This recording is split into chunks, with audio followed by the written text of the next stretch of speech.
주님께서 여러분과 함께 또한 사제의 영과 함께 요한이 전한 거룩한 복음입니다. 주님 영광 받으소서. 그때 예수님께서 길을 가시다가 태어나면서부터 눈먼 사람을 보셨다. 제자들이 예수님께 물었다. 스승님, 누가 죄를 지었기에 저희가 눈먼 사람으로 태어났습니까? 저 사람입니까? 그의 부모입니까? 예수님께서 대답하셨다. 저 사람이 죄를 지은 것도 아니고 그 부모가 죄를 지은 것도 아니다. 하나님의 일이 저 사람에게서 드러나려고 그리 된 것이다.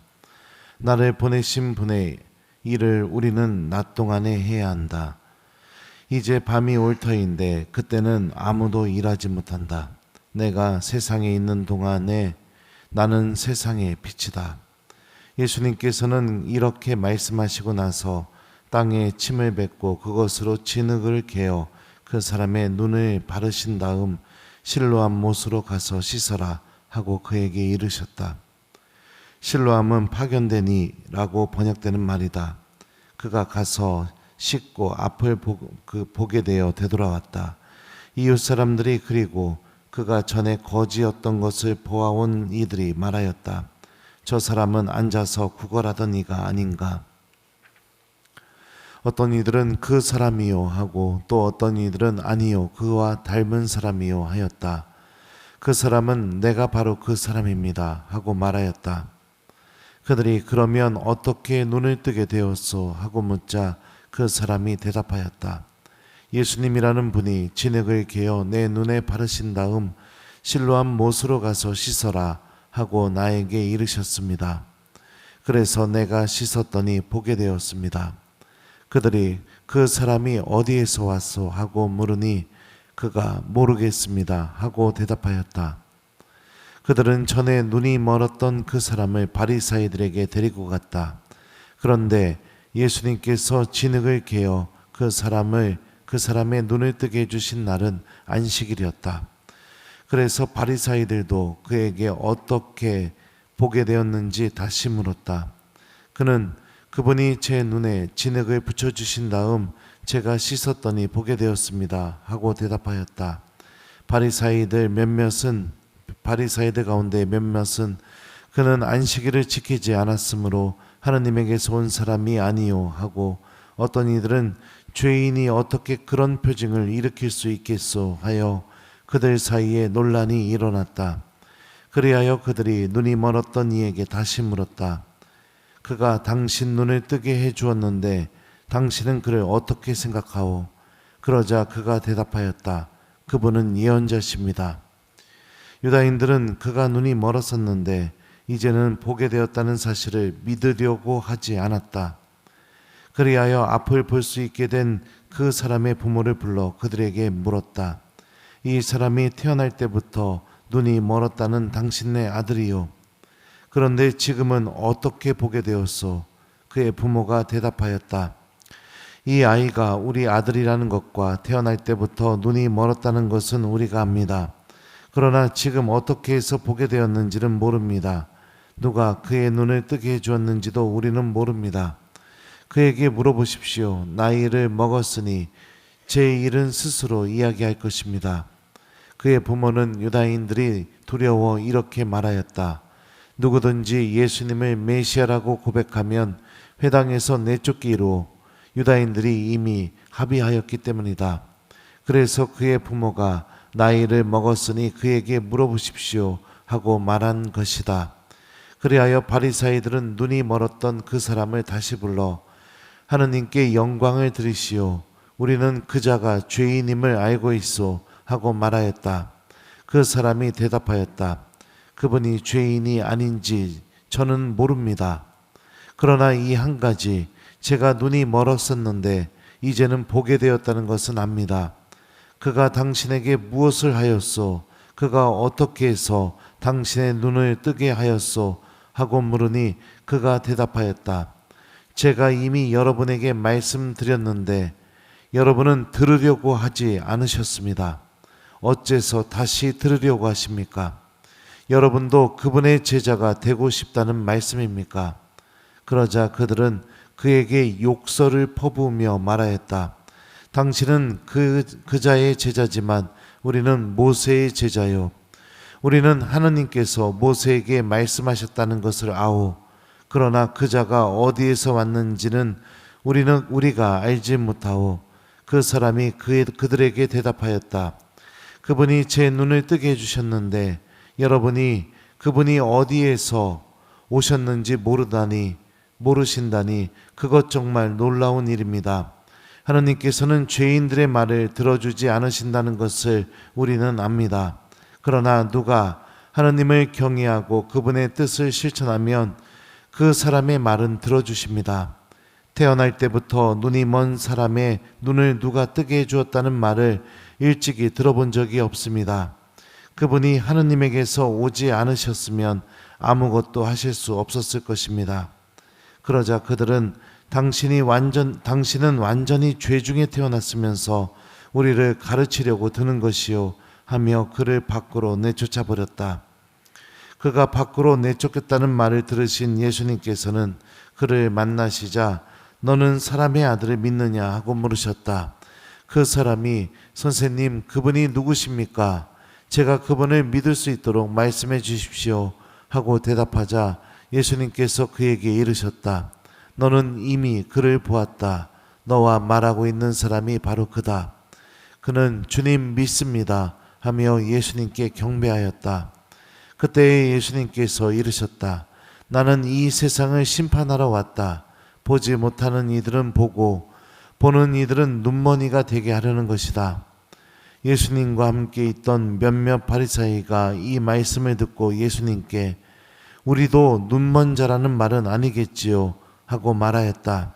예수님께서 그들에게 이르셨다. 너희가 눈먼 사람이었으면 오히려 죄가 없었을 것이다. 그러나 지금 너희가 우리는 잘 본다 하고 있으니 너희 죄는 그대로 남아있다. 주님의 말씀입니다. 그리스도님 찬미합니다.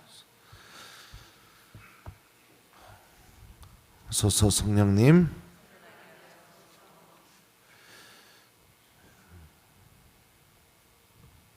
하느님의 일이 저 사람에서 드러나려고 그리 된 것이다. 안녕하세요. 오늘 교정미사 중에 우리 본당 두 번째 사순특강이 있습니다. 알고 계시나요? 그거 안 들으시려고 새벽미사 오셨죠? 네? 그래서 제가 사순특강 해드리려고 준비해왔어요. 이렇게 엄청 많이 준비해왔어요. 오늘 각오하세요. 1시간 강론합니다. 이렇게 피해 가시면 안 됩니다. 태생소경에 대한 사람들의 인식이 어땠을까요? 여러분들 복음을 보시면 제자들은 태생소경을 두고 뭐라고 말합니까? 9장 2절이에요. 자, 스승님 누가 죄를 지었기에 저희가 눈먼 사람으로 태어났습니까? 저 사람입니까? 그의 부모입니까? 그럼 바리사이들은요. 오늘 또 34절을 보면 답이 나와요.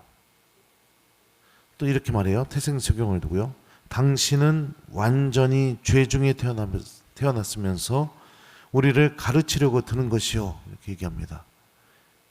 태생소경을 두고 사람들은 어떻게 생각했냐면 죄인으로 인식하고 있었습니다. 그가 정말 죄를 저질렀는지 안 저질렀는지 그건 모르지만 사람들은 장애를 갖고 있는 이유 하나로 죄인으로 이렇게 보고 있었어요. 이게 당시의 유다인들의 전형적인 사고방식입니다. 장애나 병이 있으면 죄를 저질러서 저렇게 됐구나 이렇게 생각했었거든요. 근데 죄인으로 사람들이 다 생각하던 이 태생소경을 두고 예수님께서 이렇게 말씀하십니다. 저 사람이 죄를 지은 것도 아니고 그의 부모가 죄를 지은 것도 아니다. 하느님의 일이 저 사람에게서 드러나려고 그리 된 것이다. 모두가 죄인으로 바라보는 사람을 예수님은 어떻게 바라보십니까? 하느님의 일이 드러날 사람으로 보고 있습니다. 이게 여러분들 죄인을 대하시는 예수님의 태도예요. 심판, 단죄의 대상이 아니라 하느님의 일이 드러날 사람으로 보고 있는 겁니다. 주님을 만나게 되면 병든 이도, 장애를 갖고 있는 이도, 죄인들도 하느님의 일이 드러나게 될 사람으로 바뀌게 됩니다. 예수님과의 진짜 만남이 이루어지게 되면요. 예수님께서는 이 사마리아 이 태생소경을 이제 치유해 주셔요. 그런데 치유 장면이 재밌습니다. 땅에 침을 뱉고 그것으로 진흙을 개어 그 사람의 눈에 바르신 다음 복음에 이렇게 되어 있습니다. 실로암 못으로 가서 씻어라 하고 그에게 이르셨다. 여러분들, 땅에 침을 뱉고 그것으로 진흙을 개어 그 사람의 눈에 바르신 다음, 이 표현 보면 조금 생각나는 분이 있습니다. 진흙을 개어서 빚어서, 성부 하느님이 좀 생각이 나죠. 창조 때 진흙을 빚어서 사람을 창조하신 것처럼 예수님도 비슷한 모습으로 이 사람을 치유해 주시는데, 문제는 태어나면서부터 눈이 먼 이에게 실로암 목까지 가서 씻으라고 말씀하신 겁니다. 생각해 보세요. 눈머니가, 더군다나 당시에 이 눈머니를 바라봤던 사람들이 뭐라고 얘기했냐면, 복음에 보면 구걸하던 이라고 했습니다. 그러니까 눈먼 거지가 실로암 목까지 어떻게 갔을까요? 1번, 누군가가 손을 붙잡고 친절하게 여기 돌이 있어, 조심해, 여기 계단이야, 조심해, 이러면서 안내해 줬을 거다. 2번, 구르고 넘어지고 무릎팍 깨지고 더듬더듬 하면서 간신히 갔을 것 같다. 몇 번이에요? 네. 예루살렘 성지순례 가신 분들 아실 겁니다. 실로암 목가에 도착하면은 계단이 얼마나 밑으로 내려가는지, 보일지 모르겠지만 내가 사진 가져왔어요. 이게 실로암 못이에요. 보여요? 여기가 물이고 이게 계단이에요. 여기 계단이 엄청나게 있어요. 여기가. 여러분들 이따가 미사 끝나고 눈 감고선 1층까지 한번 내려가 봐요. 내려갈 수 있나? 구르고 자빠지고 막 이럽니다. 근데도 이 사람은 예수님 말씀대로 행동을 합니다. 우리 안에서 하느님의 일이 체험되지 않는 중요한 이유 중에 하나가 뭘까요? 말씀 때문에 조금만 힘들거나 불편하면 안 해버리니까. 하느님 말씀 때문에 어려운 일이 생기게 되면 그냥 포기해버리니까. 근데 이 거지는, 눈먼 거지는 구르고 깨지고 넘어지고 막 이래도 실로암 목까지 갔어요. 왜요? 예수님 말씀에 믿음을 뒀으니까요. 믿음을 두니까 가는 거죠. 그리고 난 뒤에 태생소경은 눈이 뜨이게 되고요. 그리고선 그에게서 하느님의 일이 드러나기 시작하게 됩니다. 그에게 드러난 하느님의 일이 무엇일까요? 바로 예수님이 어떤 분이신지 깊이 알게 되고 그분에 대한 믿음이 생기게 되는 것입니다. 이 10절, 11절을 보게 되면 이렇게 말해요. 사람들이 그러면 어떻게 눈이 뜨게 되었어? 하고 묻자 이 태생소경은 이렇게 대답합니다. 예수님이라는 분이 진흙을 개어 내 눈에 바르신 다음 실로암 못으로 가서 씻어라 하고 나에게 이르셨습니다.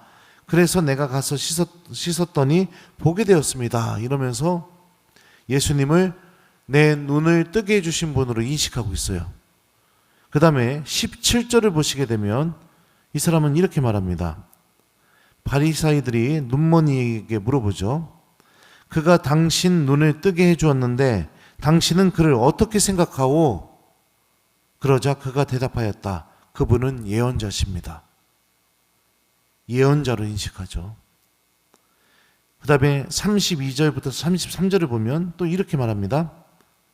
태어날 때부터 눈이 먼 사람의 눈을 누가 뜨게 해줬다는 말을 일찍이 들어본 적이 없습니다. 그분이 하느님에게서 오지 않으셨으면 아무것도 하실 수 없었을 것입니다. 예수님을 하느님에게서 오신 분으로 인식하죠. 그리고 마지막에 성전에서 예수님을 만나게 되자 예수님이 너는 사람의 아들을 믿느냐? 그리고 나서 예수님께 뭐라고 하죠? 주님 믿습니다. 그러면서 예수님께 경배하였다. 이렇게 돼 있어요. 경배. 예수님이 믿음의 대상이 된 겁니다. 예언자, 하느님에게서 오신 분, 주님으로 예수님이 어떤 분이신지 계속해서 새로운 인식과 함께 믿음이 자라나게 되죠. 이게 태생소경에게서 드러난 하느님의 일입니다. 이게 왜 중요한가? 예수님이 어떤 분이신지 인식이 확장이 되게 돼서 믿음을 소유하게 되는 거. 요한복음은 복음서의 시작 부분에 이렇게 이야기를 해놨습니다. 그분께서 당신을 받아들이는 이들, 당신의 이름을 믿는 모든 이에게 하느님의 자녀가 되는 권한을 주셨다. 그분을 주님으로 믿고 그분에 대한 알미 형성이 되는 이들이 어떻게 변화가 되느냐? 하느님의 자녀가 되는 은총으로 나아가게 된다는 것을 복음은 우리에게 알려줍니다. 다시 말하면 예수님을 주님으로 고백하게 되었다는 것은 그가 하느님의 자녀로 다시 태어났고 구원의 빛 안으로 걸어나가는 사람이 되었다는 것을 의미합니다. 이게 죄인들에게서, 병자들에게서, 장애를 갖고 있는 이들에게서 예수님께서 드러내실 하느님의 일인 거죠. 그러면 바리사이들의 모습은 어떤가요? 아주 흥미로운 점은 태생소경이 눈을 뜨게 되고 영적인 눈까지 뜨여서 예수님을 주님으로 알아나가는 가운데 그들을 신문했던 이 바리사이들은 어떤 사람들인지가 아주 그대로 드러나게 됩니다. 바리사이들은 예수님이 어떤 분이신지 전혀 알지 못합니다. 24절을 보면 이렇게 말해요. 하나님께 영광을 드리시오. 우리는 그자가 죄인임을 알고 있어. 눈을 뜨게 해주는 기적을 일으켰는데 예수님을 누구로 알고 있어요? 죄인으로 알고 있어요. 왜요? 안식일 안 지켰다고. 안식일에는 병도 고쳐주면 안 된다고 생각했던 거예요. 자, 그리고 29절을 보게 되면 이렇게 말해요. 그러나 그자가 어디에서 왔는지 우리가 알지 못하고 기적이 일어났는데 그 사람이 누구에게서 온 사람인지를 모른다는 거예요. 신부님이 미사를 드렸는데 신부님이 누구에게서 축성된 사람인지 신부님 안에 누가 함께 계시는지 그걸 못 알아보는 거예요.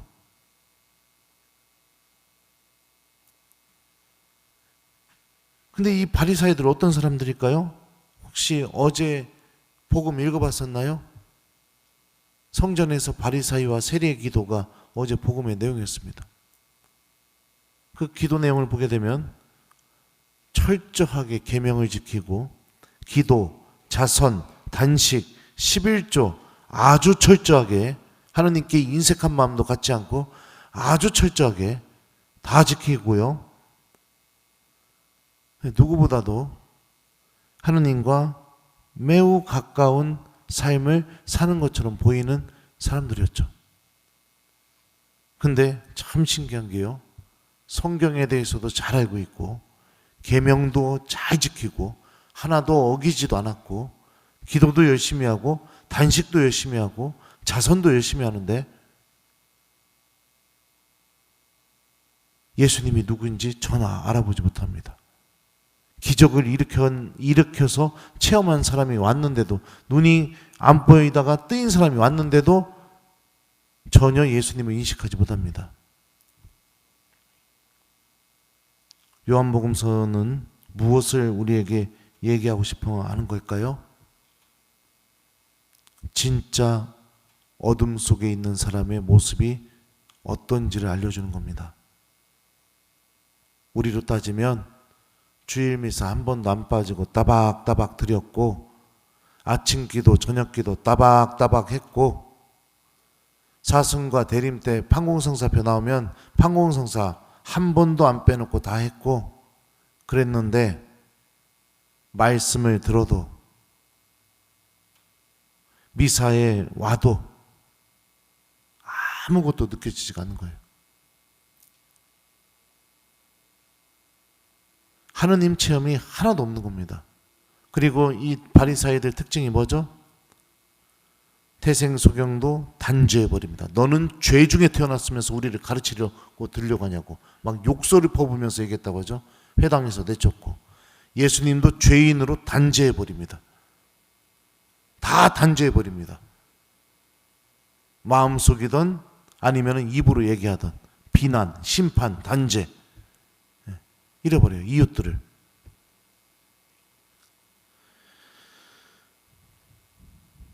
사순사주입니다. 여러분들 이 사순식이 어떻게 보내세요? 이미 판공성사 하신 분들 이제 더 이상 할 게 없나요 혹시? 주일미사 왔고 그냥 내 일상기도 하고 있고 그러니까 뭐 특별하게 더 할 게 없고 뭐 느낌이 없나요 혹시? 예, 저는 일상기도 규칙적인 신앙생활이 중요하다고 생각하는 사람이에요. 계명도 지키는 것도 중요하다고 생각해요. 근데 자칫 잘못하면 내가 그렇게 열심히 했음에도 불구하고 복음에 등장하는 바리사이처럼 어둠 속에 계속 머물고 있는 사람이 될 수도 있다는 겁니다. 그러면 어떻게 해야 될까요? 어떻게 해야 우리들 안에서도 하느님의 일이 드러나고 우리도 예수님에 대한 인식이 계속 확장이 돼서 믿음이 계속해서 성장할 수 있게 될까요? 태생소경에게서 하느님의 일이 드러나기 위한 전제 조건이 있었습니다. 그게 뭐였냐면 실로한 못으로 가서 씻어라 라는 이 예수님의 말씀을 행동으로 옮기는 거였습니다. 나에게는 불가능한 말씀처럼 느껴질 수도 있었겠죠. 눈머니가 어떻게 그 계단이 많은 실로한 못까지 갈 수 있겠습니까? 눈머니가 어떻게 거기가 어디인지 보이지도 않는데 갈 수가 있겠습니까? 넘어지고 구르고 포기하고 싶은 마음이 수천 번 들었겠죠. 거기까지 가는데도. 그런데도 하느님의 말씀을 붙잡고 실천하려고 하는 믿음. 여러분들 신앙생활의 가장 기본적인 게 뭐냐면 바로 이 모습인 겁니다. 하느님의 말씀과 내가 맺는 관계, 이 관계를 다 끊어버리고 난 뒤에 계명 하나도 안 지키고, 계명 철저하게 지키고 기도하고 자선하고 단식하고 주일미사 안 빠지고 이랬다 하더라도 주님의 말씀과 내가 맺는 관계가 하나도 없다면 너무나 쉽게 내가 어둠 속에서 살아갈 수 있다는 거예요. 그럼 어떻게 할 수 있느냐? 평상시에 내가 바리사이들처럼 이웃들, 특히 불편한 이웃들을 대할 때 단죄하는 사람인지 심판하는 사람인지 험담하는 사람인지 아닌지를 내 모습을 성찰해 보면 내가 지금 어둠 속에서 살고 있는지 아니면 빛 속에서 살고 있는지를 알 수 있다는 거죠. 일독서를 보면 하느님께서는 사무엘에게 이렇게 말합니다. 겉모습이나 키 큰 것만 보아서는 안 된다. 나는 이미 그를 배척하였다. 나는 사람들처럼 보지 않는다. 사람들은 눈에 들어오는 대로 보지만 주님은 마음을 본다. 하나님은 우리 마음을 보시는 분이십니다. 우리의 마음이 캄캄한 어둠이 되지 않았으면 좋겠습니다. 요한복음서는요, 복음서 1장에서 뭐라고 말하냐면요, 한 처음에 말씀이 계셨고 말씀은 사람들의 빛이었다 라고 이렇게 고백합니다. 그분의 말씀을 듣고 내가 어려움이 있어도 실천하려고 할 때 말씀은 내 안에 빛이 되어 주어 나는 빛 속으로 걸어가는 사람이 될 겁니다.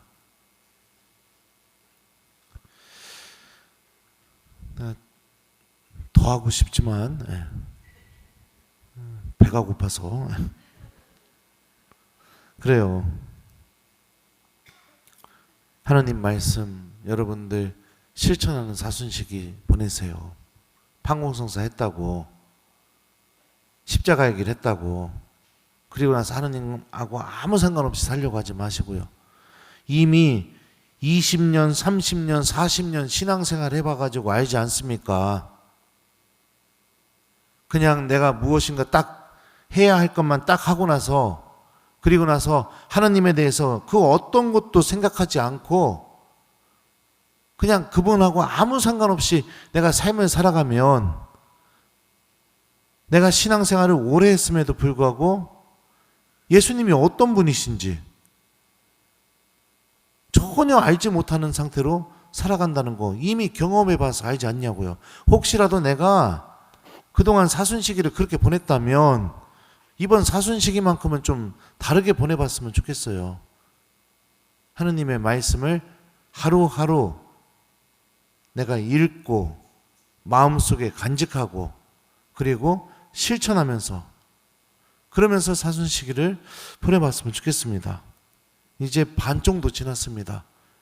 이 시기를 통해 어떤 이는 태생소경처럼 구원의 빛으로 걸어나가게 될 것이고요. 어떤 이들은 바리사이처럼 교회가 하라는 것은 다 했음에도 불구하고 여전히 영혼은 어둠 속에 있고 예수님이 전혀 그분이 어떤 분이신지 전혀 알지도 못하고 신앙생활은 마치 짐처럼 느껴지고 거추장스럽고 힘들고 왜 자꾸 뭐라고 하고 뭘 하라고 이렇게 시키고 이거에 대한 불만이 생기고 이렇게 되겠죠. 우리 배워야 됩니다. 그분이 나를 어디까지 용서해 주실 수 있는 분이신지, 그분의 자비가 얼마나 큰지, 그분이 나를 얼마만큼 사랑하고 계시는지, 그분이 나를 어떻게까지 기억하고 계시는지, 그분이 나를 어떻게까지 붙잡고 구원하고 싶어 하시는지, 이걸 내가 알아나가야 된다고요. 인식이 확장이 돼야 된다고요.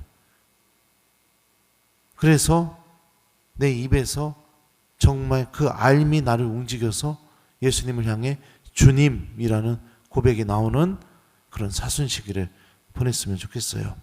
오늘 이 독서도 이렇게 말해요. 여러분은 한때 어둠이었지만 지금은 주님 안에 있는 빛입니다. 빛의 자녀답게 살아가십시오. 빛의 열매는 모든 성과 의로움과 진실입니다. 무엇이 주님 마음에 드는 것인지 가려내십시오. 열매를 맺지 못하는 어둠의 일에 가담하지 말고 오히려 그것을 밖으로 드러내십시오. 그래, 오늘 이 말씀을 여러분들 마음속에 간직하면서 사순시기 넷째 주간 빛으로 나아가는 그런 사순시기를 시작해 봤으면 좋겠어요. 하나님 말씀을 붙들고요. 그래서 매일매일 여러분들 하루를 시작할 때 복음을 펼쳐서 예수님의 말씀을 읽고 그리고 아침 기도를 하고, 하루를 마칠 때는 다음날 복음을 펼쳐서 미리 읽어보고 저녁 기도하고, 그러면서 이번 한 주를 보내는 것을 숙제로 드립니다. 내가 봐준 줄 알아요. 더 할래다 말았어요. 하느님의 일이 저 사람에게서 드러나려고 그리 된 것이다. 아멘.